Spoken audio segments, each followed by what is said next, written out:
spike in interest rates that we saw. How's it going, guys? I'm Christopher McGee. I'm the owner of Halcyon Real Estate with the Keller Williams Market Center in Salt Lake City, Utah.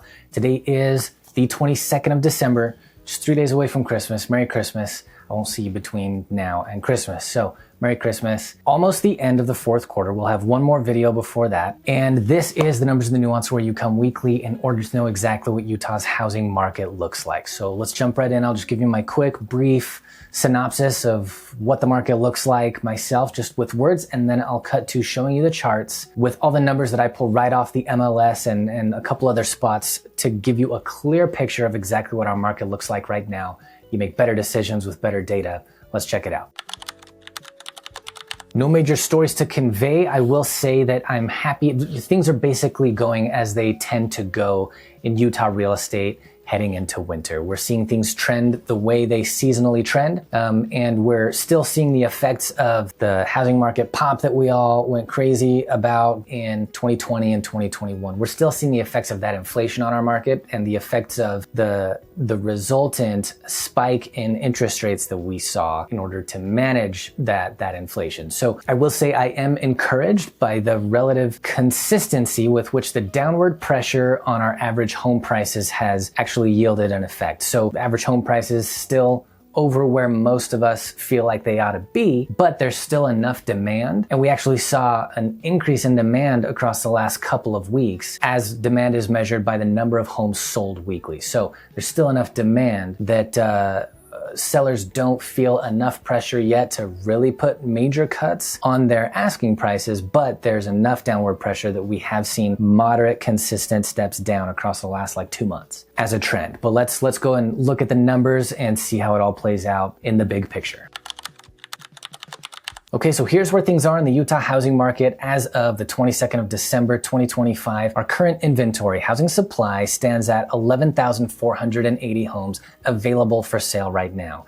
That is down from the last week. This is clearly trending down, as we expect for this time of year. The prior week's average days on market came to 74. That is up just a bit from the last week. This is clearly definitely trending up. The prior week's average list price came to $714,145. That's down a decent chunk from the previous week a bit, and still trending very moderately up. We see, if we go back several data points, that there was a high point that was probably in the 800,000s, and then it dipped down, and it's come down. It came a bit up, and it's done nothing but come down for the last 5 weeks. And I'm encouraged by that, and I hope that that continues. If there's a time that we could expect it to continue, this downward pressure on average home price, it is through the winter. Now, average sold price came to $700,626. And so that difference between average list and average sold price came still in the buyer's favor, to the tune of $13,519. The prior week's median sold price came to $514,000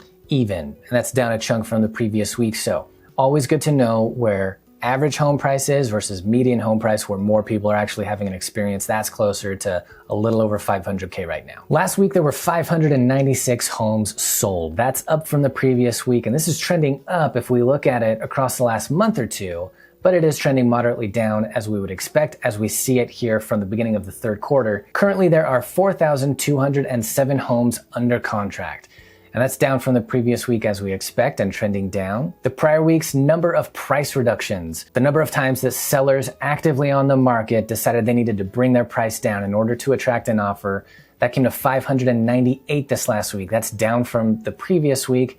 Obviously still a downtrend here, partially because there's just less inventory. There's fewer sellers on the market anyway, but also because right before the holidays, right where we are right now, there's a little bit of unwillingness to give on asking price for a seller who knows that there's just fewer people actively looking, or who feels like there's fewer people actively looking for homes across Christmas and New Year's.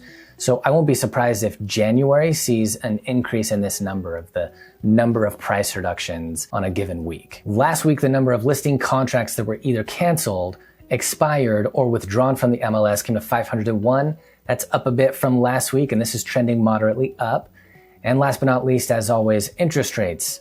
For a 30-year fixed-rate conventional loan, national average right now at 6.24%. And that's down from last Monday, and that's trending down across the last month, but basically it's right in the middle of where it's been this entire fourth quarter, but down from where it tended to hang out in the third quarter. And that is it for this week, you guys. So if you have any questions about the numbers or how I present them, feel free to hit me in the comments. I'm going to be happy to respond. As always, if you or anybody you know is looking to move here in Utah, doesn't matter if you're from out of Utah or already here, but I think you can see that I know this market very well. I'm going to deal with you and your needs in a very buttoned up and professional manner. My whole aim is to bring your anxiety down because I'm going to take care of you. And of course, if this is the kind of info that you want your head wrapped around, and the best time to wrap your head around it is if you are in the market to buy or sell a home here in Utah, hit that subscribe and stay up on it with me from week to week. Thanks for watching with me this week, guys. We'll see you in the next one. Bye-bye.